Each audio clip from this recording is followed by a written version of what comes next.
Good morning, friends. You are most welcome to Think Eyes channel. Today we are discussing the Indian anthropology, in which we are discussing the growth of Indian anthropology, and our topic is prehistoric archaeology and archaeological anthropology. Initially, we will dictate in English, then we will translate it into Hindi. So, we will start here. Indian prehistory or prehistoric archaeology may be said to have begun in 1863 when Robert Bruce Foote, a geologist, discovered some stone tools of Paleolithic age.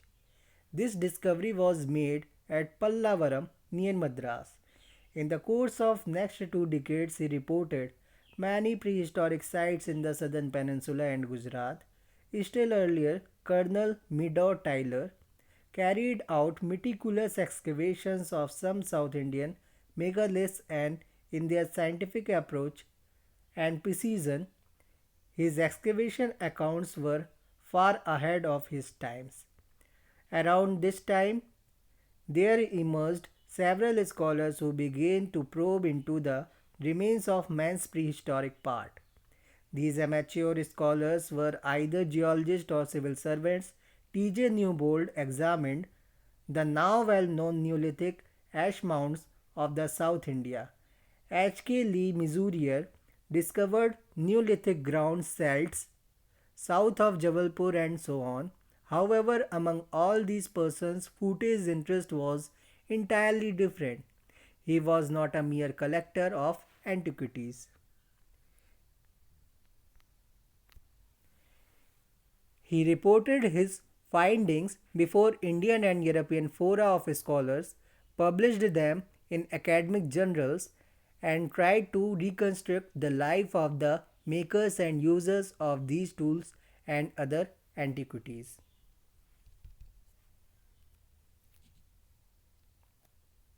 अब इसको हिंदी में देखते हैं। प्रागैतिहासिक पुरातत्व और पुरातत्वीय मानव विज्ञान। भारतीय प्रागैतिहास अथवा प्रागैतिहासिक पुरातत्व विद्या का प्रारंभ 1863 से माना जा सकता है, जब रॉबर्ट ब्रूस फुट नामक भूगर्भवेत्ता को कुछ पुरापाषाणकालीन उपकरण मद्रास के पास पल्लावरम नामक स्थान से मिले थे। उन्होंने आगे के 20 वर्षों में गुजरात और दक्षिण भारत में कई प्रागैतिहासिक स्थलों का पता लगाया था। उनसे पहले कर्नल मीडो टायलर ने दक्षिण भारत के कुछ महापाषाणकालीन मेगालिथिक स्थलों पर खनन कराया था, और इनका जो विवरण उन्होंने लिखा वह अपने समय की तुलना में अधिक तथ्यपूर्ण और वैधानिक था। लगभग इसी समय ऐसे विद्वान भी सामने आए जिन्होंने मनुष्य के प्रागैतिहासिक अतीत के अवशेषों का सूक्ष्म अध्ययन करना प्रारंभ किया। ये लोग या तो भूगर्भवेत्ता थे अथवा नागरिक प्रशासक। टीजे न्यूबोल्ड ने दक्षिण भारत के सुप्रसिद्ध नवपाषाणकालीन भस्म स्तूप की जांच की, और एच पीले मस्चूरियर ने जबलपुर के दक्षिण में उसी युग में प्रचलित कुठारों यानी सेल्ट का पता लगाया।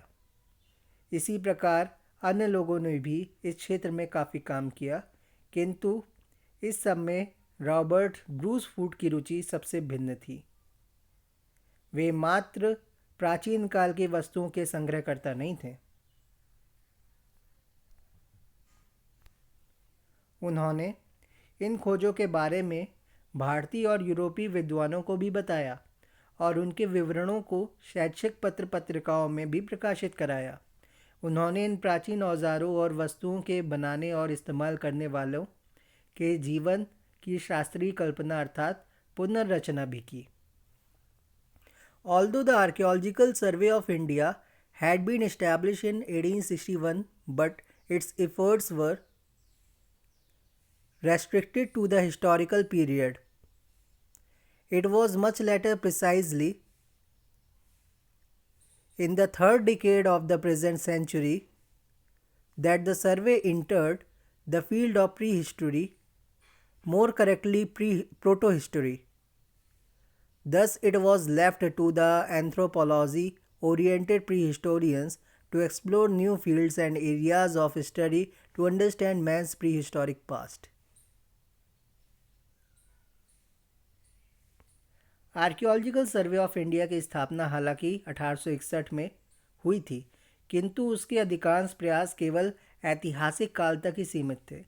एक लंबे अरसे के बाद वस्तुतः इस शताब्दी के तीसरे दशक में प्रागैतिहासिक, सही अर्थों में आद्य ऐतिहासिक सर्वेक्षण शुरू किए गए।